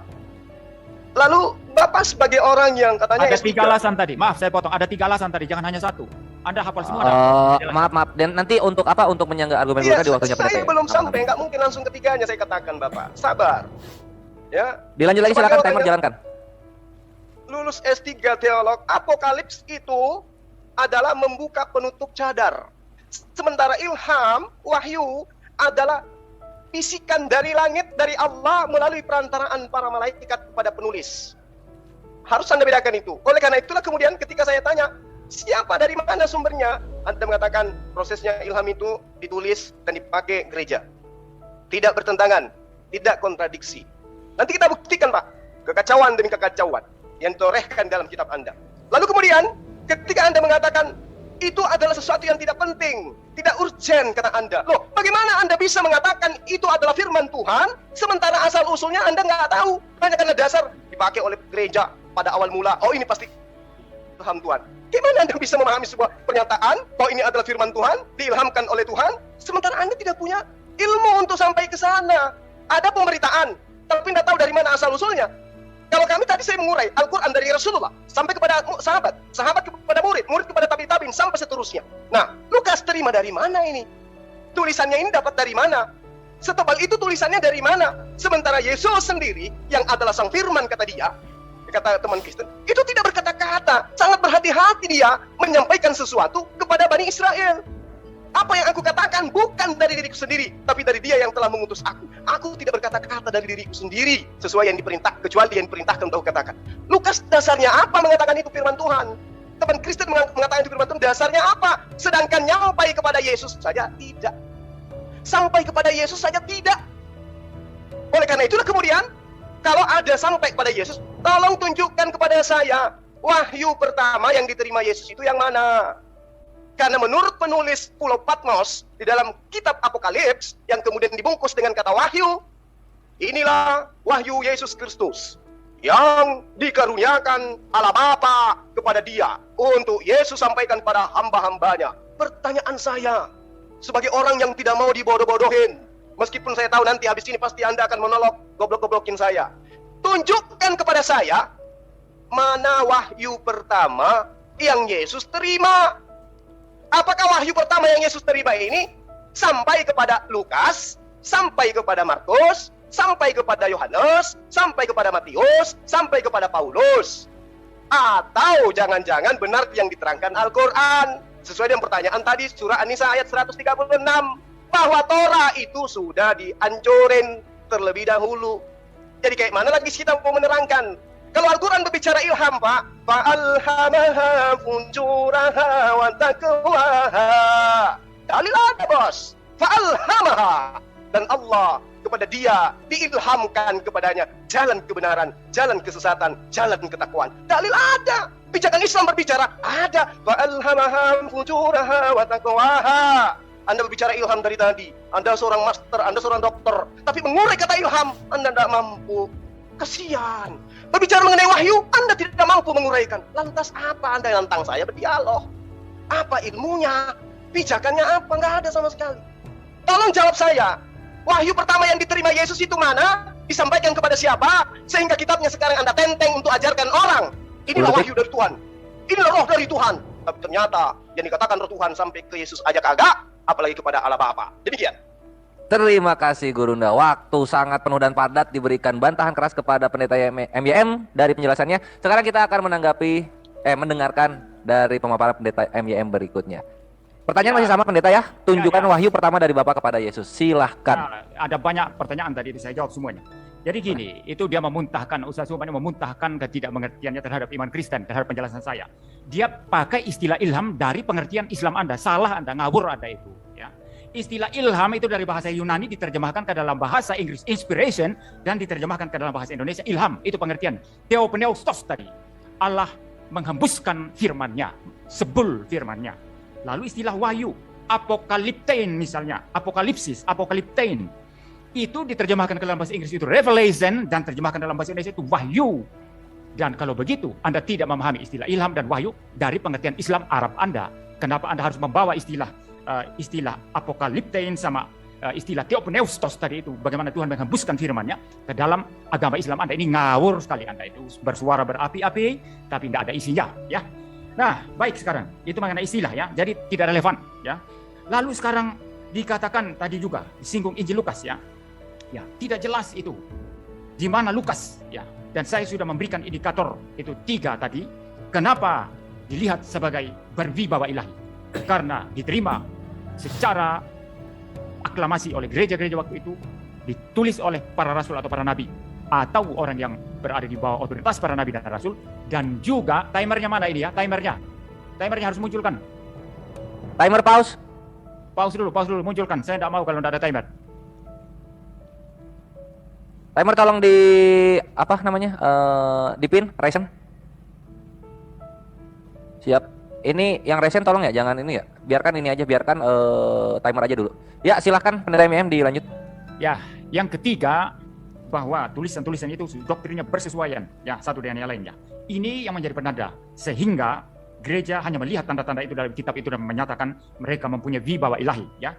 Nah, tentu saja hal ini tidak sama dengan klaim Islam ya. Kalau saya mengejar Suma misalnya dalam klaim Islam bahwa nabi Anda itu menerima wahyu Allah dari Jibril begitu ya. Nah, saksi nabi Anda siapa? Lalu kemudian menulis. Kalau tidak ada saksi siapa? Saksi malaikat siapa? Nama-namanya siapa? Ya. Kalau hanya mengaku klaim timer pause. wahyu. Timer pause. Ya. Sebentar pendeta MM, seperti yang kita sepakati, kita tidak akan komparasi ya, kita tidak komparasi ke belakang karena pihak Muslim pun tidak mengkomparasi ketika menjelaskan Al-Quran. Silahkan dilanjut. Tadi ada komparasi dari awal. Enggak ada. Ada. Dari pihak Muslim nggak ada. Komparasi tadi. Ada tadi. Nggak ada. Ada, nanti coba teliti lagi. Ya baik, Ya. saya lanjut ya. Jadi kalau saya tanya Anda pun akan keteteran ya. Itu masalah klaim. Maka saya melihat klaim tidak penting. Yang penting bagaimana kitab itu menghadirkan wibawa ilahi di dalam dirinya sendiri, maka itu sangat-sangat menentukan. Sama juga Tuhan Yesus ketika tidak mengklaim kemasan kemari seperti orang gila, aku adalah Allah, aku adalah Allah, aku adalah Allah. Tetapi sifatnya, naturnya menyatakan keilahiannya, di sisi lain juga menyatakan kemanusiaannya. Seperti sangat clear, dan Kristen doktrinnya ini sangat bersesuaian satu dengan yang lainnya. Demikian juga dalam bagaimana kita melihat itu firman Allah ya, berwibawa ilahi atau tidak, bukan karena klaim-klaim itu tadi. Nah, lalu kemudian masalah Yesus ya. Dan di dalam kitab Wahyu ini jelas Yesus itu memberikan wahyunya kepada Rasul Yohanes. Ya, jadi kalau Zuma secara ngawur ini lari ke sana kemari ya, kapan dia memberikan wahyu kepada Lukas, kepada Petrus, kepada yang lain-lain ya? Kapan itu? Ketika Yesus hidup, ketika Yesus mengajar. Dia mengajar kepada mereka, mempunyai otoritas ilahi karena Yesus adalah Allah. Disitulah dia berwahyu kepada mereka, dia mengajar kepada mereka. Ya, tetapi ketika membaca wahyu ini ya, wahyu pasal 1, inilah wahyu Yesus Kristus yang dikaruniakan Allah kepadanya supaya ditunjukkan kepada hamba-hambanya yang harus segera terjadi. Ini wahyu khusus kepada Yohanes di Pulau Patmos. Dan apa isinya kan selanjutnya bisa dibaca. Silakan saja semua membaca wahyu-wahyu penglihatan-penglihatan yang diberikan oleh Tuhan Yesus kepada Rasul Yohanes untuk ditulis di sana.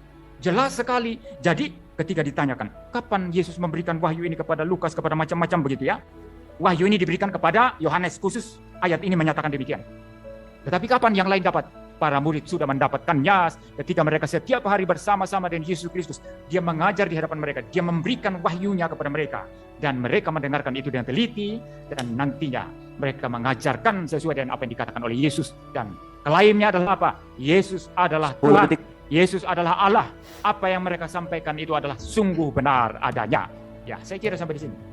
Iya, apa yang mereka sampaikan sungguh benar adanya, Gurunda. Silahkan langsung ditanggapi saja. Iya. Jadi saya katakan kepada Anda, Wahyu 1 nomor 1 itu jangan dipelintir dong. Ini kitab Anda seorang master, dokter lagi. Jangan dipelintir dalilnya. Ini sudah bahasa Indonesia, dipelintir lagi. Inilah wahyu Yesus Kristus yang dikaruniakan Allah kepada Yesus. Bukan kepada Yohanes, Pak. Kepada Yesus. Inilah wahyu Yesus Kristus yang dikaruniakan Allah kepadanya, kepada Yesus, supaya ditunjukkannya kepada hamba-hambanya apa yang harus terjadi segera. Dan oleh malaikatnya yang diutusnya, ia telah menyatakan kepada hambanya Yohanes. Nah, itu baru kemudian Yesus menyatakan kepada Yohanes. Tapi awalnya, wahyu Yesus Kristus itu dikaruniakan Allah kepadanya, itu Yesus itu yang menerima wahyu. Tapi kalau kemudian Anda mengatakan, itu adalah Yohanes, oke. Tapi di dalam Yohanes 12:49 jelas di sana Yesus menerima firman dan menyampaikan firman. Yohanes 17 nomor 8 dikatakan, segala firman yang engkau berikan kepadaku telah aku sampaikan kepada mereka. Kalau Bapak membantah Wahyu 1 nomor 1, silakan Anda tunjukkan wahyu pertama yang diterima oleh Yesus dari Allah itu yang mana? Yohanes 17 nomor 8, segala firman yang engkau berikan kepadaku. Berarti Yesus menerima firman kan? Aku tidak berkata-kata dari diriku sendiri. Apa yang aku katakan adalah apa yang disampaikan oleh Bapa untuk aku sampaikan dan aku katakan. Berarti Yesus menerima firman. Tunjukkan firman pertama, wahyu pertama yang Yesus terima dari Allah Bapa. Itu yang pertama. Anda nggak bisa jawab itu. Kemudian ketika Anda mengatakan ilham firman itu adalah ini dan itu karena diterima oleh gereja, berarti standarisasi kebenaran yang Anda maksud adalah kalau gereja terima, benar. Kalau gereja tolak, tidak benar. Sekarang saya ingin membuktikan. Dari seluruh pengarang kitab Anda, Matius di dalam bab 7 nomor 7 mengatakan begini, segala sesuatu yang kamu kehendaki supaya orang berbuat kepadamu, perbuatlah demikian juga kepada mereka. Itulah isi seluruh hukum Torah dan kitab-kitab para nabi.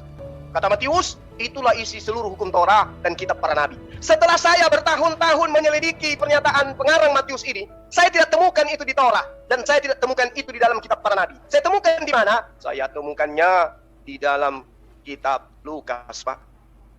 Lukas 6 nomor 31. Dan sebagaimana kamu kehendaki supaya orang berbuat baik kepadamu, perbuatlah juga demikian kepada mereka. Bukan di dalam kitab para nabi tertulisnya. Matius bilang kitab para nabi. Nah, sementara Bapak membantah Lukas itu bukan nabi. Kedua, Markus di dalam bab 1 nomor 2 Markus 1 seperti yang ada tertulis dalam kitab Yesaya. Lihatlah, aku menyuruh utusanku mendahului engkau. Ia akan mempersiapkan jalan bagimu. Katanya di Yesaya, Pak. Setelah saya bertahun menyelidiki kitab Yesaya, saya nggak temukan perkataan Markus ini. Saya temukan di mana, Pak? Maleakhi 3 nomor 1. Ini yang Anda katakan firman Tuhan, ilham Roh Kudus. Ini yang Anda katakan ilham. Ini yang katakan wahyu. Ngakunya tertulisnya di Yesaya, faktanya Suma menemukannya di Maleakhi 3 nomor 1. Lihat, aku menyuruh utusanku supaya mempersiapkan jalan di hadapanku. Wow, keren. Jadi tadi Markus, Lukas gugur ya, Pak ya. Kemudian Paulus, coba kita. Paulus mengatakan dalam di Galatia 3 nomor 11. Dan bahwa tidak ada orang yang dibenarkan di hadapan Allah karena melakukan hukum Torah. Adalah jelas karena orang yang benar akan hidup oleh iman. Katanya di dalam Torah tertulisnya di hukum Torah. Begitu saya selidiki, ternyata tidak ada dalam hukum Torah, Pak. Ya, orang yang benar akan hidup oleh iman. Nggak ada, Pak, dalam Torah. Yang ada tertulisnya malah lagi-lagi di Habakuk 2 nomor 4. Sesungguhnya orang yang membusungkan dada tidak lurus hatinya, tetapi orang yang benar akan hidup oleh imannya. Habakuk, Pak, bukan kalau Habakuk itu, Pak, bukan Torah, Pak. Kok jadi saya ngajarin Bapak nih? Tapi nggak apa-apa. Nah, jadi Paulus sudah kita buktikan, Markus sudah kita buktikan, Lukas sudah kita buktikan. Coba siapa lagi? Yohanes, coba. Yohanes, Pak. Yohanes di dalam Yohanes 10. Di dalam Yohanes 10 nomor 34, kata Yesus kepada mereka, tidakkah ada tertulis dalam kitab Torah, kamu Tuhan berfirman, kamu adalah Allah. Ternyata bukan di Torah tertulis. Terima kasih. Malu saya, Tidak ada Pak. Tertulisnya, iya, Pak. Siap, Tertulis Guru, di Mazmur. siap di. Nanti kita simpan dulu yang Yohanes selamat, belum dapat bahas karena waktu keburu habis. Sekarang kita dengarkan kembali ke Pendeta MEM, tapi diingat ya untuk Ivan Villa ini adalah putaran terakhir. Lalu nanti kita masuk ke battle, kemudian partisipan dan closing statement. Silakan Pendeta MEM untuk berikan tanggapan terbaiknya. Ya, baik. Ya, saya sudah menjelaskan tadi yang firman Allah tidak bersalah, tidak menyesatkan, itu yang otograf, yang naskah aslinya. Cuma tidak paham itu. Ya, dia berbicara tentang Alkitab yang dipegang sekarang, yang itu dari manuskrip-manuskrip yang saya sudah akui tadi, saya tidak membantah bahwa dalam menerjemahkan itu bisa keliru, mungkin dalam pengutipan itu bisa keliru. Ini satu prinsip penting, ya. Lalu kemudian ya, mengenai Lukas dan lain sebagainya tadi ya, tulisan mereka itu diakui karena mempunyai wibawa rasul, di bawah bimbingan rasul. Dan di dalam perjanjian lama itu kalau ada misalnya Mordekai itu di bawah bimbingan atau di bawah otoritas itu nabi, ya begitu ya. Nah, sekarang saya berdasarkan argumentasi ini, saya menjelaskan mengenai Alkitab ini, bagaimana dia itu diwahyukan, ya, bagaimana dia diilhamkan, dan Suma itu menanggapi sesuai dengan perspektif Islam dia, dan dia tidak coba memahami perspektif saya, lalu membantah saya dari perspektif saya. Saya tidak menemukan itu. Kalau Anda tadi, seluruh argumentasi Anda, itu yang saya pakai untuk melawan Anda. Anda tidak melakukan itu. Anda lari ke sana kemari saja. Ya. Lalu saya tertarik untuk membahas mengenai Yesus, ya. Ini dalam kitab Wahyu. Yesus itu terima wahyu yang dikaruniakan Allah kepadanya. Dia menarik lagi, ingin berdebat tentang apakah Yesus Allah atau tidak. Kalau dia mereview ulang seluruh penjelasan saya sebetulnya sangat-sangat detail dan sangat-sangat jelas, tapi Suma memang ini saya rasa berat otaknya untuk memahami penjelasan orang lain dan hanya bermain-main dengan karikaturnya sendiri untuk kemudian menyerang karikaturnya sendiri. Nah, dikatakan di sini inilah wahyu Yesus Kristus. Wahyunya siapa ini? Wahyu Yesus Kristus. Lalu ada kalimat selanjutnya, kata-kata selanjutnya, yang dikaruniakan Allah kepadanya. Kalau Anda memperhatikan baik-baik penjelasan saya waktu kita debat minggu lalu, saya sudah mengatakan bahwa Yesus itu diutus datang ke dalam dunia, mengambil natur manusia sehingga dia adalah manusia sepenuhnya, dan di dalam natur manusianya itu dia menjalankan tugas penebusan. Dia hanya mendengar apa yang dikatakan oleh yang mengutus, yaitu Allah Bapa. Dia hanya melakukan apa yang dikatakan oleh yang mengutus, yaitu Allah Bapa. Tapi karena waktu itu kurang, ya kita debat waktunya sangat kurang, sehingga saya tidak detail menjelaskan. Dan saya mau jelaskan sekarang. Apakah Yesus lebih rendah dari Bapa? Karena dia diutus. Dan memang dalam kitab Wahyu ini Yesus memberikan wahyunya sebagaimana dikaruniakan oleh Allah, yaitu Allah Bapa. Karena memang Yesus di sini sifatnya bertindak sebagai Mesias, juru selamat, pengantara antara Allah dan manusia. Nah, apakah yang mengutus itu lebih tinggi daripada yang diutus? Tidak tentu begitu.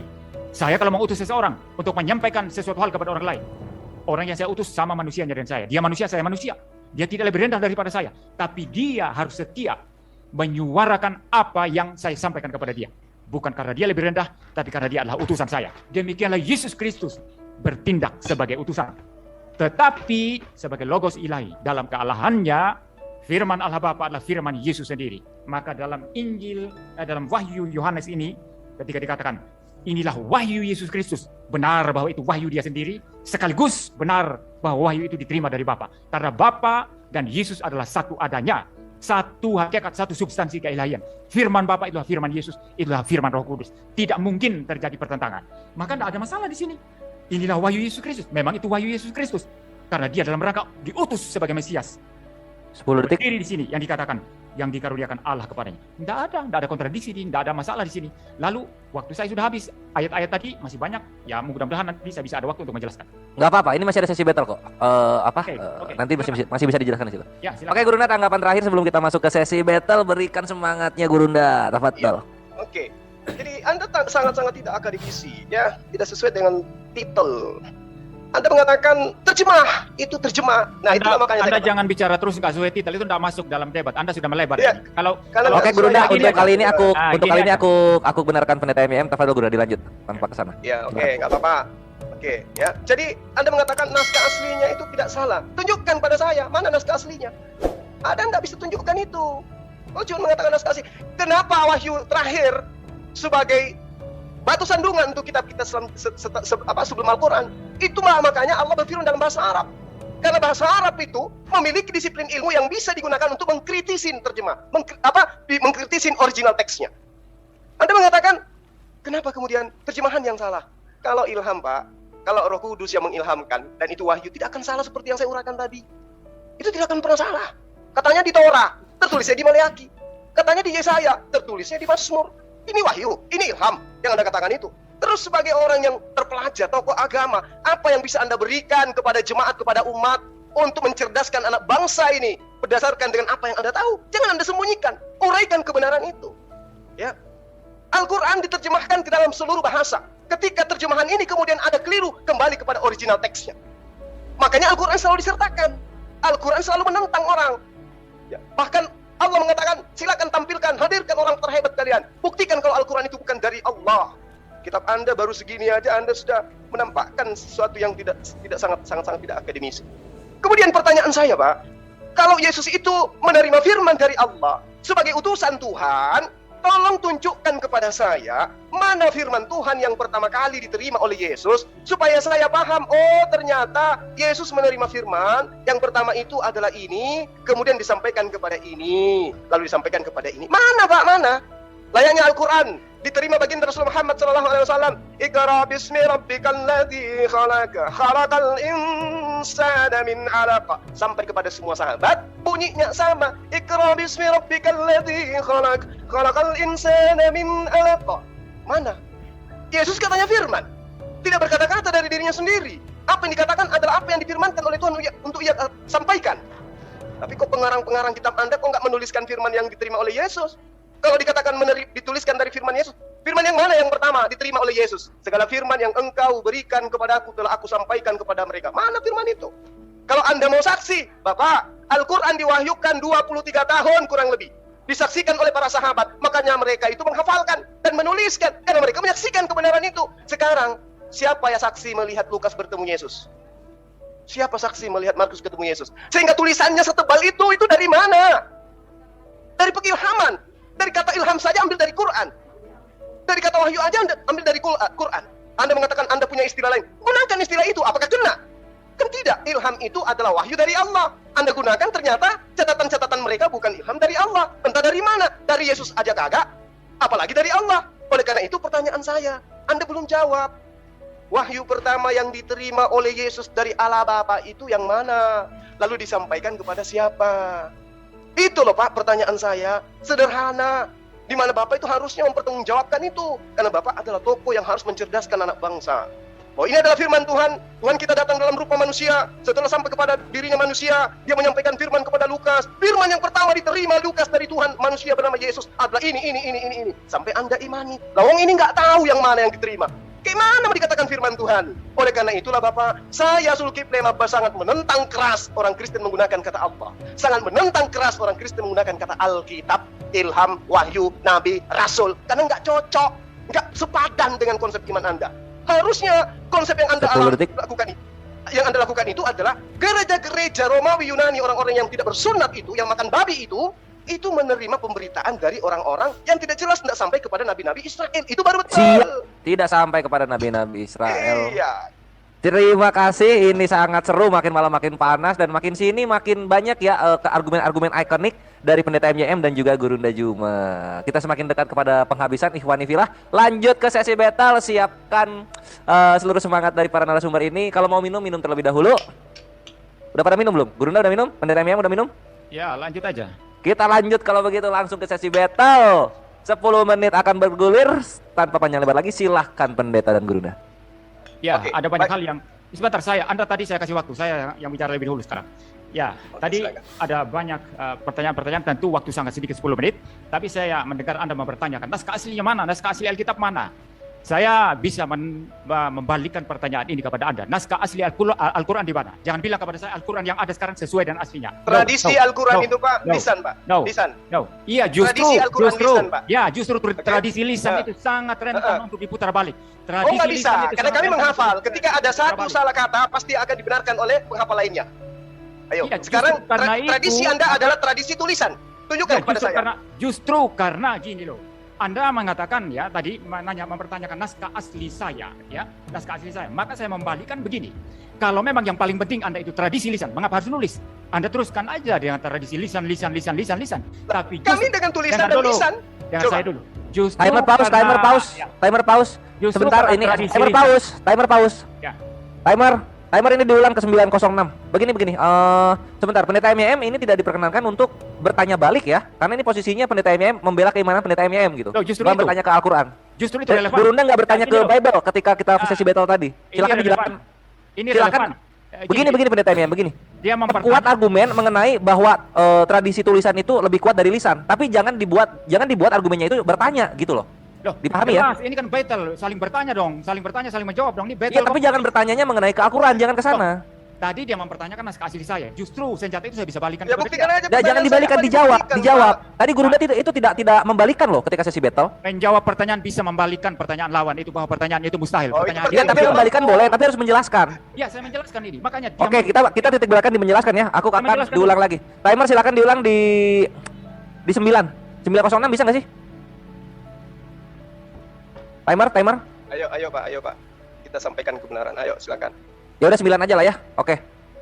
Mohon dilanjut dan fokuskan ke sesi ini nih, pewahyuan Bible. Silahkan untuk narasumber masing-masing. Ya, jadi gini, ya. Jadi begini, dia mempertanyakan naskah asli Alkitab saya yang tidak ada. Memang kita akui tidak ada, autografi itu tidak ada. Oke. Tetapi yang saya maksud adalah itu sama halnya juga dengan Quran. Tapi dia membantah, oh kalau Quran itu tradisi lisan. Kalau betul Ya nggak apa-apa, lisan- nggak masalah. Ya, Nggak kalau- masalah. Bagi kami, dengar saya dulu. tidak ada Kalau atau tulisan itu ada tidak original penting, teks, ya, nggak masalah. dengar saya dulu. Yang penting kami Kalau hafal. tidak ada Nah. kalau tulisan itu tidak penting, kenapa tidak lisan saja sampai sekarang? Kenapa perlu Nah, menulis? masih lisan sampai sekarang, masih lisan sampai sekarang. Sampai Lalu sekarang masih Quran yang lisan. ada pegang- Tapi ya. lisan Al-Quran itu yang ada dikuatkan pegang dengan gimana? tulisan. Nah, sekarang Quran yang kitab ada pegang Anda signifikasinya di kok mana? larinya ke Al-Quran. Bapak, Nah. kitab Anda tidak lisan, tidak tertulis. Di Dengar mana dulu. Anda mengatakan bahwa Dengar dulu. terjemahan yang ada di Indonesia ini adalah Quran firman Tuhan? Anda itu Loh, kok yang jadi Anda ke pegang Al-Quran, sekarang Pak? ini Pak, kok lari ke signifikasinya Al-Quran? Timer pause, Ini timer kitab pause. Anda. Timer Kitab pause. Anda sekarang. Gini loh. Sayang Quran itu ilmu, Anda Ini kenapa? itu- Sebentar. Afwan Kenapa sebentar. lari ke Aku mute Al-Quran? dulu. Gurunda juga Afwan ya. Aku mute dulu. Pendeta MYM gua mute dulu juga. Maaf banget ini. Jadi gini. Ini kenapa ke Al-Quran lagi pendeta? Bible-nya diperkuat. Bukan begitu. Gini loh, saya menjelaskan. Kalau Apa dia lo menyerang keimanan urusan saya, gua? yang dia juga nggak bisa bertahan. Begini loh, kalau dia menyerang keimanan saya, yang dia sendiri juga bolong di sana, saya serang dia. Ya udah kan Apa- sesi apa yang salahnya? dia Dalam sendiri firman bolong Tuhan itu wajar udah itu. di awal pendeta. Itu udah di awal. Udah lewat Oh. sesinya. Itu tidak disinggung tadi. Itu tidak disinggung tadi. Ya kenapa nggak disinggung ketika bertanya Itu tidak pendeta? Kenapa nggak disinggung Saya ketika, sudah ketika singgung. waktu sesi bertanyanya? Budaya lisan di saya Al-Quran saya sudah bertanya, singgung. gini loh. Saya bertanya sesuai relevan dengan argumentasi dia. Saya Sebentar tidak gini boleh aja deh, gini aja bertanya. karena Oh, iya. bentar dulu. Al-Quran Gurunda, tradisi bentar pendeta, lisan. bentar. Gurunda, Afwan. Gurunda kalau misalnya dia bertanya balik ke Al-Quran, Gurunda siap menanggapi? Berarti ini sesi Al-Quran dong? Ya itu dia makanya. Tidak, gini loh. Anda menanyakan sesuatu yang Anda sendiri bolong. Artinya Anda tidak bisa menjawab pertanyaan saya. sampai Anda harus lari ke Al-Quran. Ya, sama halnya. Anda pun tidak bisa menjawab untuk Quran. Loh, Oke, gimana saya ini sesi katakan siapa, kepada- pendeta? Adinda, Pendeta ini sesi Adinda. siapa? Adinda, 20 detik. Ya. Saya katakan kepada Anda, Boleh. Al-Quran datang kepada baginda Rasul Muhammad SAW. Rasul Muhammad SAW menyampaikan tradisi lisan kepada sahabatnya. Mereka menghafalkan. Dah, selesai. Tapi hafalan bisa salah. Tidak ada orang Terserah, yang hafal sampai- bisa salah ataupun tidak. Yang pasti seluruh sahabatnya menghafalkan. Iman Dan ada. sampai hari ini ada jutaan umat manusia yang menghafalkan Al-Quran. Mulai dari usia 5 tahun sampai usia 70 tahun. Kitab Anda, dari Yesus ke Lukas, ada yang budaya lisan? Yo, Tidak timer ada. play. Ada budaya tulisan? Tidak ada juga. Terus kenapa Anda mengatakan tulisan yang ada di Indonesia ini sebagai firman Tuhan? Apa dasar Anda? Silakan.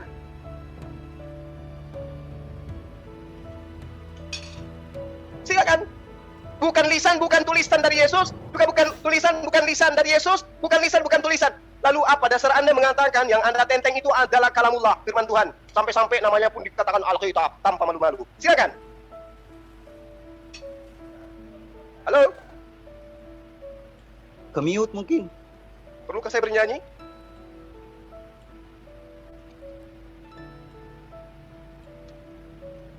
Budaya lisan Rasulullah, Iqra bismi rabbikal ladzi khalaq. Para sahabat juga melantunkan dengan lisan itu. Iqra bismi rabbikal ladzi Maksud saya khalaq. tadi ya, Yuk. karena lisan nggak bisa disandari maka Quran Anda ditulis. Kalau lisan bisa disandari maka Anda perlu ditulis. Enggak begitu, Maka Bapak. begitu. Nah, Maka ini begini, yang Anda asli, yang membangun Al-Quran itu argumentasi apa? disebabkan karena Apa? ketidakberdayaan Anda. Anda yang tidak berdaya, Anda menanyakan yang asli mana? Saya Bapak, tanya Quran asli ada Bapak mana? tradisi Quran itu dengan tradisi lisan. Ya, Kami mereka- tidak butuh Ya, saya tanya sekarang. literasi yang kemudian tertulis, kami nggak butuh. Ya, Yang saya kami tanya butuhkan sekarang. adalah Saya tradisi tanya lisannya.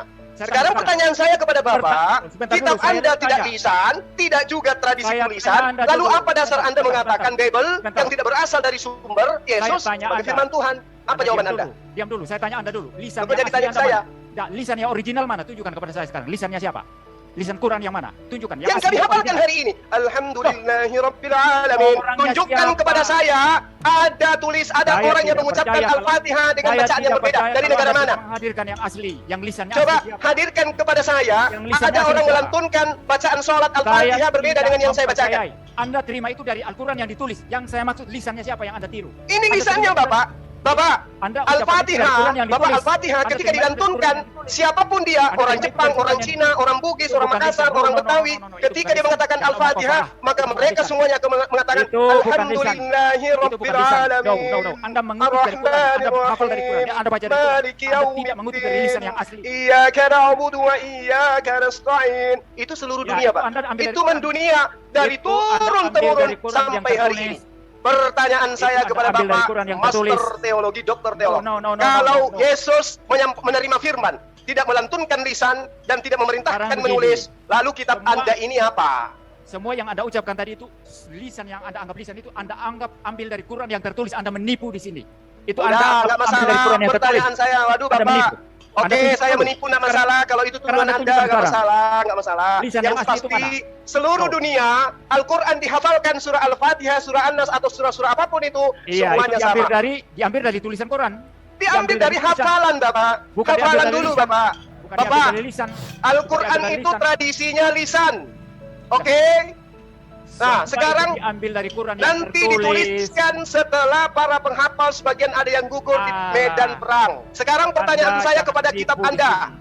Anda Yesus jangan menipu tidak di sini. melisankan surah-surah Paulus. Yesus tidak melisankan surah Lukas, Tidak Markus, perlu Matius, begitu. Yohanes dan semuanya. Pertanyaan begitu. saya, dari mana asalnya tulisan-tulisan mereka yang begitu tebal? Yesus Saya mengajar sudah cuma 3 tahun, menjelaskan Bapak.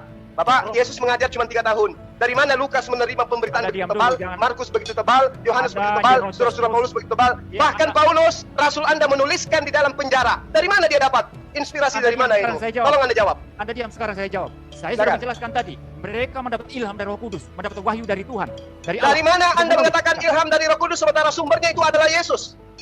Loh, Yang sang sumbernya firman adalah Yesus, Pak. Yesus yang memberikan kepada mereka karena Yesus adalah Dari Allah. mana? Mana Yesus dalilnya? adalah Tunjukkan Allah. pada saya. Loh, Yesus Tunjukkan. adalah Allah. Dia bisa memberikan Mana? Tunjukkan firman-Nya. dalilnya. Karena Di Yesus mana adalah Yesus Allah. mengatakan itu? Di mana? Jelas Yohanes 1 ayat 1 mengatakan Yesus Itu tulisan adalah Yohanes, Pak. Logos. Itu pengakuan Yohanes. Adalah Yang firman. saya minta pengakuan Yesusnya mana? Loh, kok pengakuan Yesus? Lah, dia Yang sang menulis- firman. Loh, Yang mana yang sang menulis firman? Yohanes atau Yesus, Pak? Yang menulis Yohanes, bukan Ya, Yesus. menulis. Yohanes menulis dari Yesus, kan? Yohanes menulis berdasarkan ilham Allah yang dia dapat.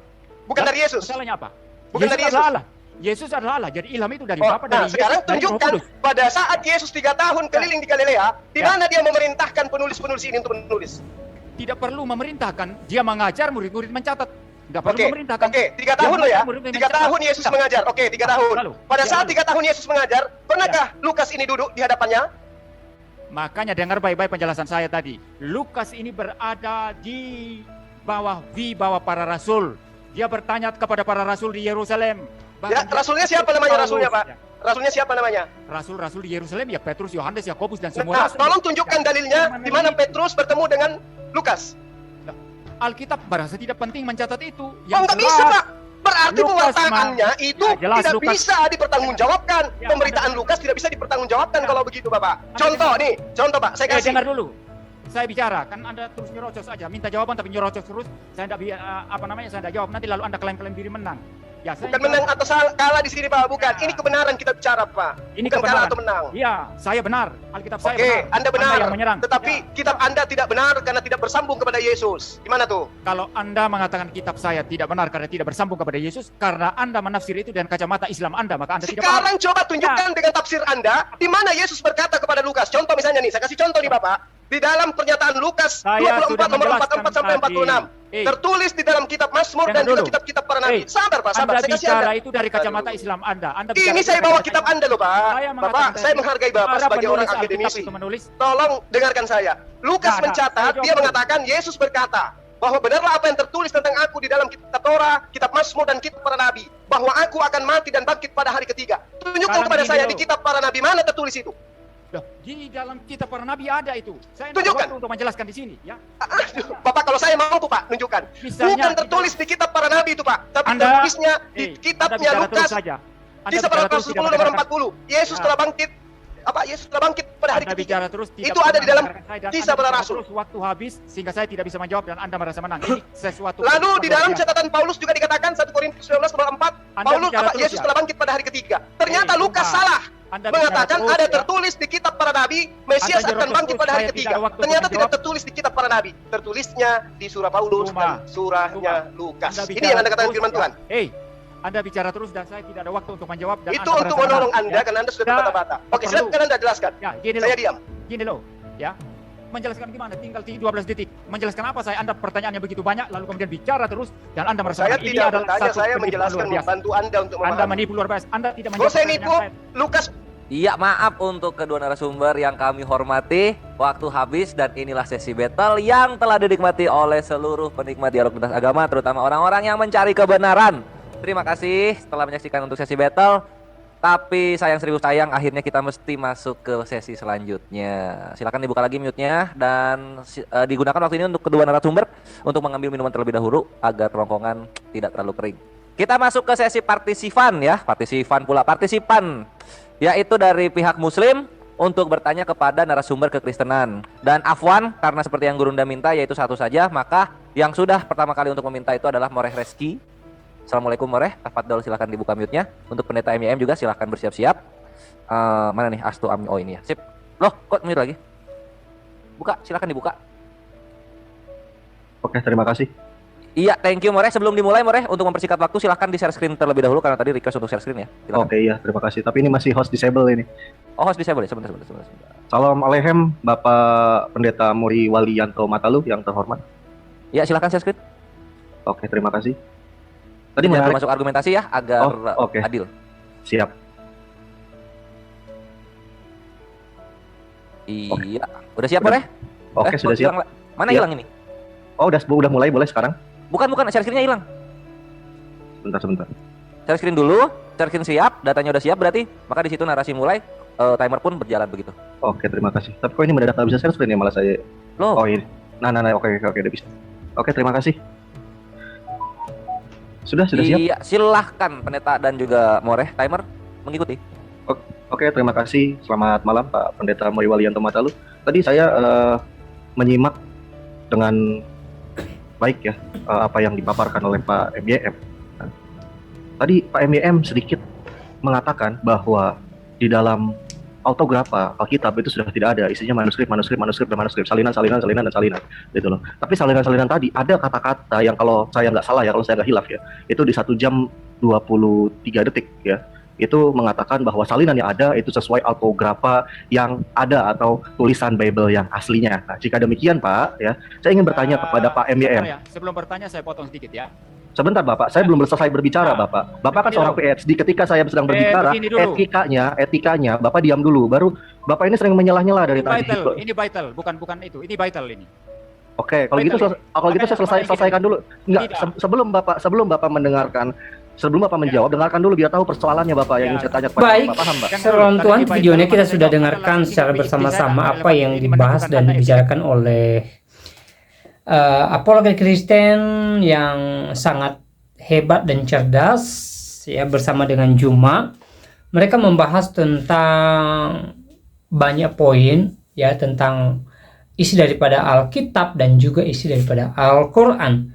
Dan pertanyaan-pertanyaan yang disampaikan oleh apologet Kristen ini cukup tajam ya, pastinya membuat Juma ya cukup kewalahan menjawabnya terkait sistematika daripada Al-Quran itu sendiri. Dan kita sudah dengarkan jawaban daripada Juma tentang hal itu, dan juga bagaimana tanggapan selanjutnya apologet Kristen terhadap jawaban Juma. Dan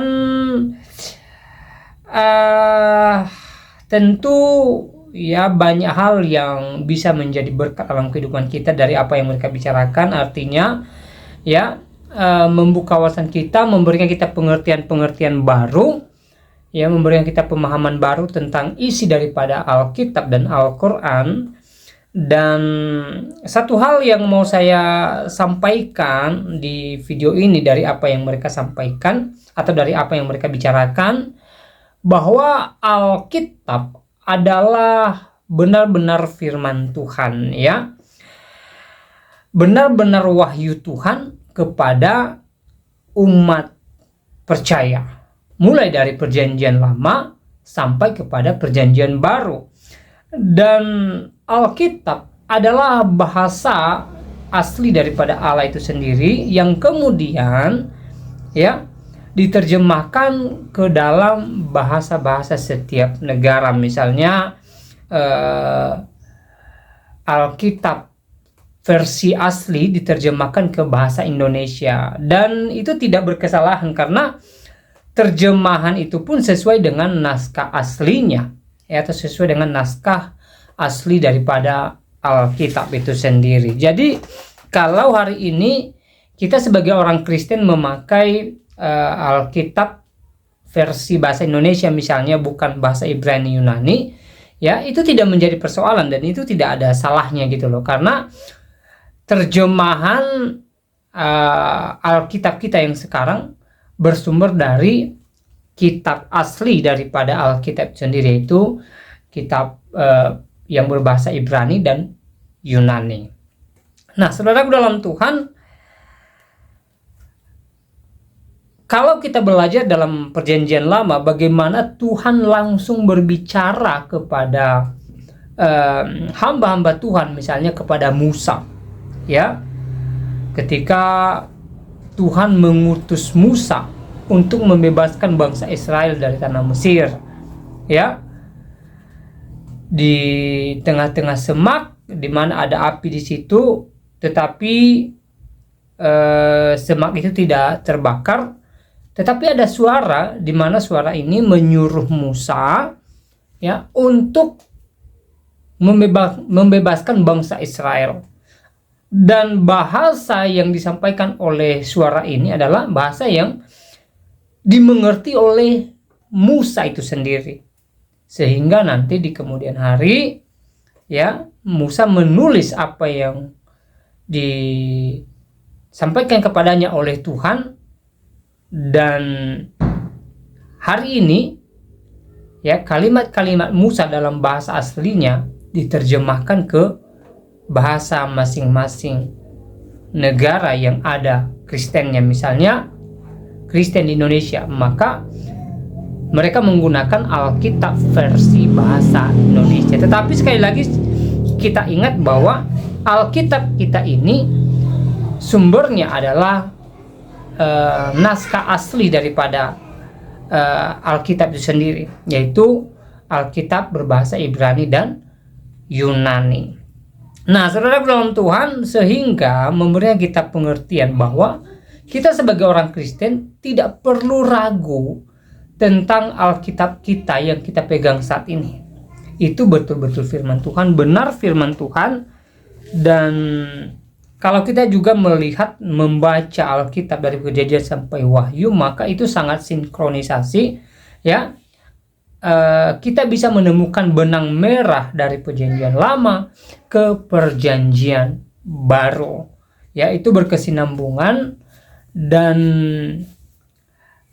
hal yang terpenting adalah isi daripada Alkitab kita yang sekarang memberikan kita kekuatan iman, memberikan kita pengertian-pengertian tentang Allah yang kita sembah, memberikan kita pengertian bagaimana Tuhan mengasihi umat manusia, bagaimana manusia yang tidak selayaknya dikasihani oleh Tuhan, tetapi karena begitu besar kasih Allah akan dunia ini, sehingga ia mengaruniakan anaknya yang tunggal, sehingga setiap orang yang percaya kepadanya tidak binasa, melainkan beroleh hidup yang kekal.